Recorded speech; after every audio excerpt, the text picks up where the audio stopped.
What is on your mind? It seems like a simple question to answer.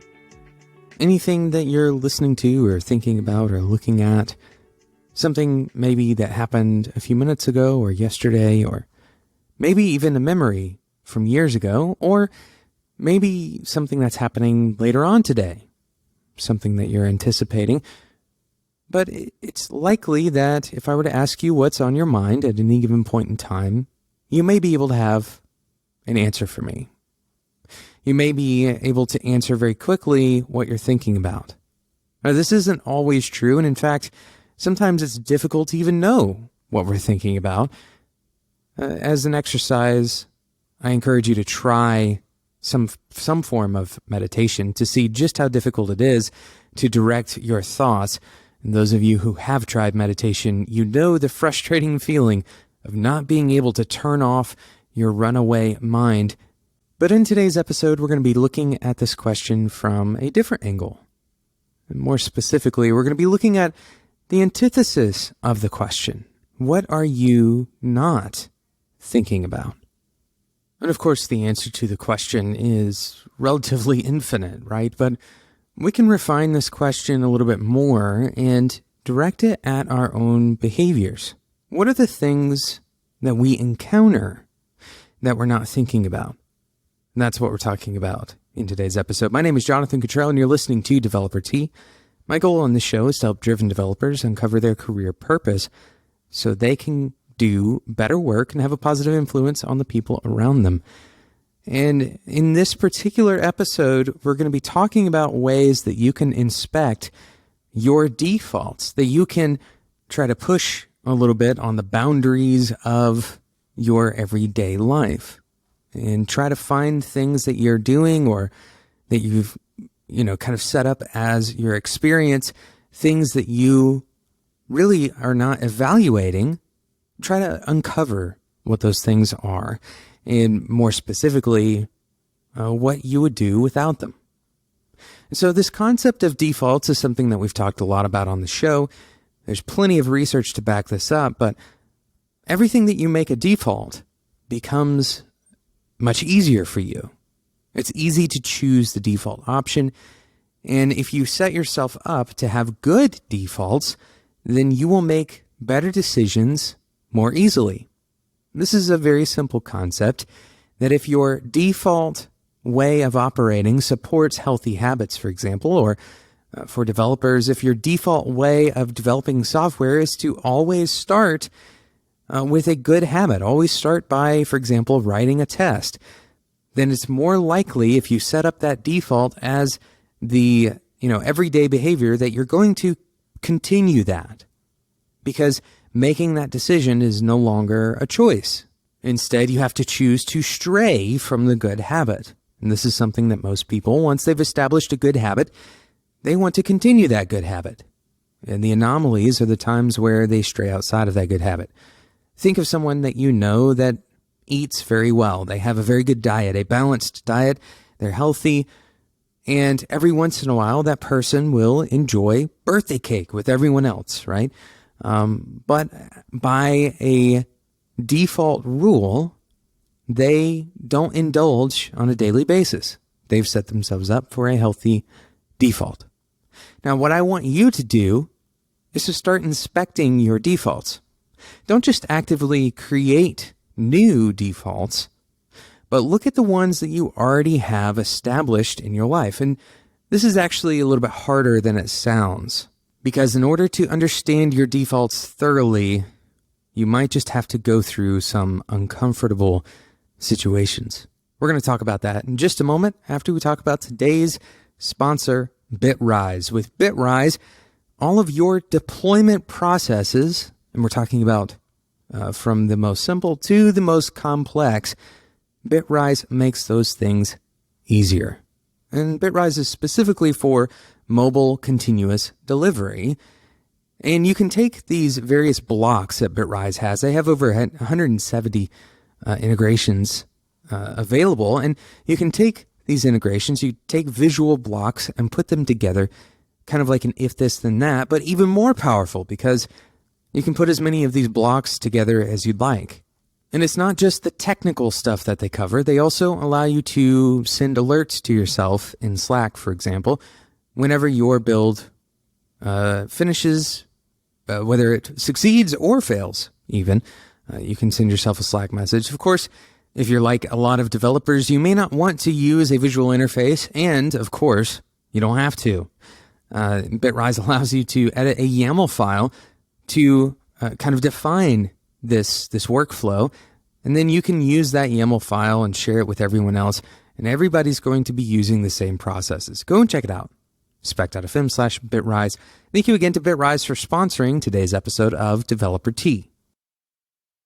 Imagine that you hire someone to watch you on a daily basis and to record every action that you take. And somehow this person has psychic abilities or some other way of reading your mind, and they also record every thought that you have. And they're such a good recorder that they can record your heartbeat, they can record the steps that you take, where you travel, and when. Of course, everything is going to be time-stamped in this super log that this person is amassing. And if you were to have this amazing picture laid out in front of you, I want you to imagine if you were to stack all of those together one day after another, all of these logs of things and behaviors specifically that you have. Now, of course, we aren't going to be talking in the direction of the quantified self, although we very well might have a guest on that talks about the quantified self very soon. So make sure you subscribe if you want to miss out on that. It's going to be a great discussion. But instead, I want you to look at what things will stand out as patterns. So, for example, if this person is recording the time that you open your computer for the very first time every day, how much variance will that timestamp have from Monday to Tuesday or Wednesday, or even from Monday to Monday, since we typically structure our weeks as a unit rather than individual days as units. If you take 5 Mondays, how different are those Mondays going to look? And more specifically, how similar will they look? If you're like most people, then most of your days are going to look quite similar. You're going to open your computer for the first time sometime between, 7:30 and 9, for example. Of course, this isn't a scientific explanation of real data. This is just a possible reality for someone. They likely will open their computer between 7:30 and 9. And we actually see this as kind of a base rate. We can identify behaviors that not just us, but society in general has. For example, most people check their email or social media immediately when they wake up. And so we start identifying patterns that we have in this super log that this person is gathering, and we can start to see things that we do on a regular basis. And these things are essentially our defaults. The variety in your diet, or the route you take to go to work, or the things that you consume media-wise, or if you're like most people, maybe you feed yourself your own opinions. You find information that agrees with you, and you continue to deepen into the same direction that your opinions already are. Of course, you very well may find some interesting and positive defaults in that list. For example, if you're like me, then you try to set up a default that every day you're going to exercise, and that in order to not exercise, you would have to plan that. In other words, you don't put exercise on your calendar. You put don't exercise on your calendar. And this is why it's so difficult to evaluate. You don't go to your calendar to find this information. For example, you probably leave work at the same time on most days, and that's probably not necessarily on your calendar. So of course, we've established the idea that defaults are important, and understanding what it is that we do every day is important as well. And It's important that we understand the defaults that we haven't intentionally created. We've also established that this can be very difficult. It's difficult to understand exactly what we do. Our own behavior is kind of a mystery to us. And while I can't give you every answer of how to uncover your own behavior for yourself, one thing that you could try is what I call subtractive behavior. So this is a very simple concept. I want you to imagine your day without a particular element in your day. And more specifically for developers, I want you to imagine working on a project without using a particular technique. So if you're writing JavaScript, maybe you no longer allow yourself, just for one day, you don't allow yourself to use a part of the language. You put some kind of constraint on the actions that you're taking. Maybe you don't allow yourself to use ternary operators or if statements, for example.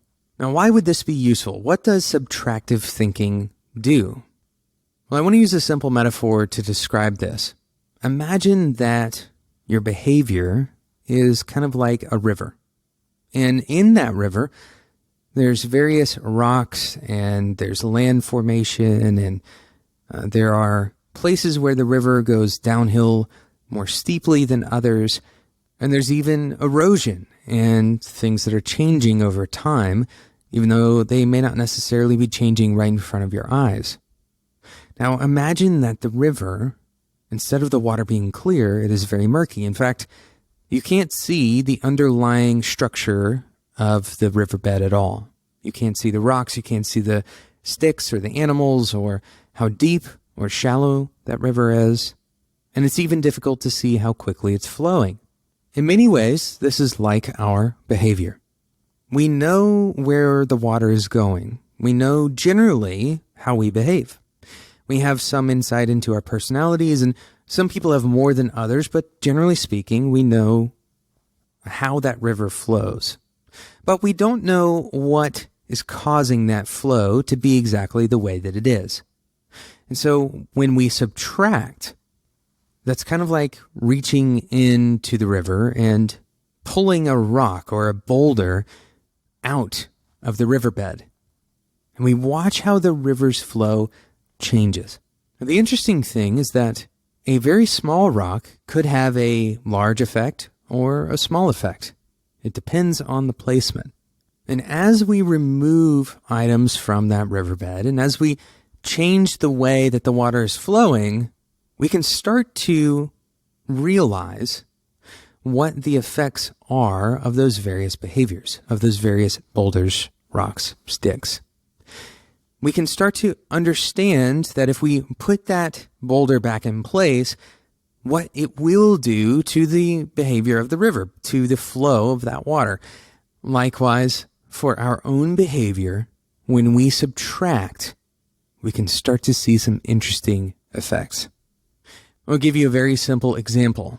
Something that you do probably multiple times a day. If you're like most people, probably 3 to 5 times a day. Most people eat 3 to 5 meals a day. Now, especially if you're in the category of people who only eat 3 meals a day, if you want to see the effect of subtraction, try skipping just 1 meal. Another simple example of this, try skipping the first 3 hours with your screen in a given day. Whether that's your computer or your phone, it may not be practical to do this on a work day, but try it on a weekend. Imagine what your life would be like if you subtracted that small rock out of your riverbed. How does the flow of your life change? And the goal here isn't necessarily to remove everything out of the riverbed. I'm not going to tell you that you need to, give up your screens entirely, for example. Of course, there are some things that if you were to give up entirely, you may be healthier without them. But that's not the goal of this exercise. The goal of subtractive behavior or subtractive experimentation in your behavior is to understand just how much of a linchpin or how affecting that particular thing is to your life. Another simple subtraction behavior. Try going a day without a clock. Now, again, you want to choose a day that is relatively safe. Don't get fired by not being in time or on time for a meeting. But imagine what your life is like on a given day without a clock. This is a single subtraction. Really, you're subtracting the concept of time, the concept of measured time, more specifically. How would that change your life? And perhaps it will change it drastically. Perhaps that one small subtraction won't just shift the way the river flows. It may change the course of the river entirely. The only way that you're going to know is through the subtraction. Thank you so much for listening to today's episode of Developer Tea. I hope this has been an engaging concept for you. Even if you don't necessarily go all out with subtraction, at least you can start to think about how your life would be different if you were to remove something. And even if you were to replace something in your life, how would it change? And this really allows you to choose your activities a little bit more deliberately. Thank you so much for listening to today's episode, and thank you again to Bitrise for sponsoring today's episode. Bitrise provides you with mobile continuous integration and delivery for your whole team with dozens of integrations for your favorite services. Go and check it out, spec.fm/Bitrise. If you're enjoying these episodes, and hopefully you are, hopefully the content that we produce on the show is useful and engaging. If it's not, then I hope that you will spend your time better. I hope you go and find something better to spend your time on. But if you are enjoying this, we have over 500 episodes now. We've said this on the show on each episode this week. We have over 500 episodes, and all of these episodes take time and they take a lot of energy, and they're totally free to you because I believe in the development community. So if you have found this valuable and you want to give back, there is a simple way you can do that. If you go and subscribe, rate, and review the show. Now, this will only take 2 or 3 minutes, but it can have a majorly positive impact on the show's ability to reach new developers just like you who need to hear about these concepts. They need the same kind of thinking. They need the same discussions that you've had as a result of this show, the same thoughts that you've been able to entertain as a result of the show. That's why that helps Developer Tea, because we can reach new developers if you go and subscribe, rate, and review. It's the best way to help Developer Tea get in front of the eyes of those other developers. Thank you so much for listening to today's episode, and until next time, enjoy your tea.